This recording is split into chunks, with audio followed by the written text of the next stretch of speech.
Friends, मैं हूं Nida. Welcome to my channel.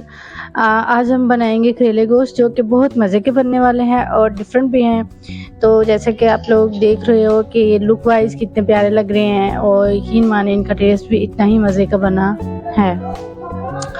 तो सबसे पहले वीडियो स्टार्ट करने से पहले आप लोग मेरे चैनल को सब्सक्राइब और मेरे वीडियोस को लाइक कर दें। तो आइए हम रेसिपी को स्टार्ट करते हैं। हमने हाफ केजी जो है वो करेले ले लेने हैं और इनका बीज हमने निकाल लेना है। इसको गुलाई की फॉर्म में हमने गोल गोल इस तरह से कट कर लेना है। इस तरह से कट करने के बाद हमने इसका जो पानी है, इन करेलों का पानी, वो निकाल लेना है। वो किस तरह निकालेंगे, मैं देखिए इस तरह से हम इसको पकड़ के और अच्छी तरह से इसको निचोड़ लेंगे ताकि इसका जो पानी है वो निकल जाए। पानी निकालने का एक और भी फ़ायदा है कि जब हम फ्राई करेंगे तो ये जो हमारे करेले हैं ये क्रिस्पी भी बनेंगे और इनमें करवाहट जो है वो भी बिल्कुल नहीं आएगी। जो पुराने ज़माने में जो हमारी माएँ दादियाँ थी वो इसको कोने में डाल के अच्छी तरह से इसका पानी निकाल लेती थी।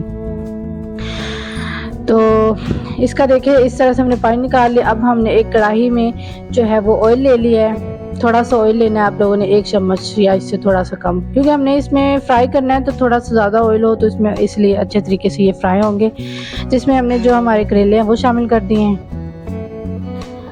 इसको अब हमने थोड़ी देर के लिए इसको चम्मच को हिलाना है और फिर हम इसको जो है वो ढक के रख देंगे ताकि इनका कलर, इनको ज़्यादा रेड नहीं करना, हल्का ब्राउन इनका कलर करना है, बिल्कुल हल्का सा ब्राउन कलर करना है, ठीक है। ज़्यादा इनको रेड नहीं करना। अगर हम इसको ज़्यादा फ्राई कर लेंगे, ज़्यादा रेड कर लेंगे तो ये जो हमारे करेले हैं खाने में कड़वे लगेंगे। तो इस चीज़ का आप लोगों ने ध्यान रखना है। नेक्स्ट इसमें क्या क्या चीज़ें शामिल होंगी वो मैं आपको बताती हूँ। तो ये हमने लिए हैं टमाटर 2 अदद, प्याज 3 अदद, क्योंकि करेलों में प्याज ज़्यादा अच्छे लगते हैं। 700 ग्राम चिकन लिया है और ये हमारे पास है 4 अदद सब्ज़ मिर्च, ठीक है। इसके बाद हमारे करेले जो हैं वो फ्राई हो चुके हैं। जितने हमने करने थे उतने तकरीबन हो चुके हैं। आप लोग देख रहे हैं इनका कलर जो है वो ऑलमोस्ट ना ही ज़्यादा रेड हुए हैं और बिल्कुल कच्चे भी नहीं लग रहे। तो ये हल्का सा हमने इसमें जो है वो कलर लेके आना था, वो आ गया।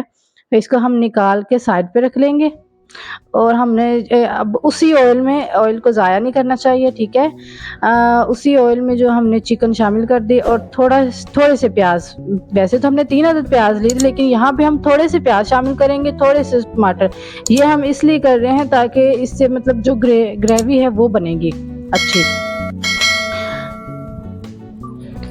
और फिर हम इसको मज़ीद जो है वो चम्मच को हिलाएंगे और चिकन को भी, और साथ में जो हमने प्याज और टमाटर शामिल किए हैं वो भी इसमें फ्राई करेंगे।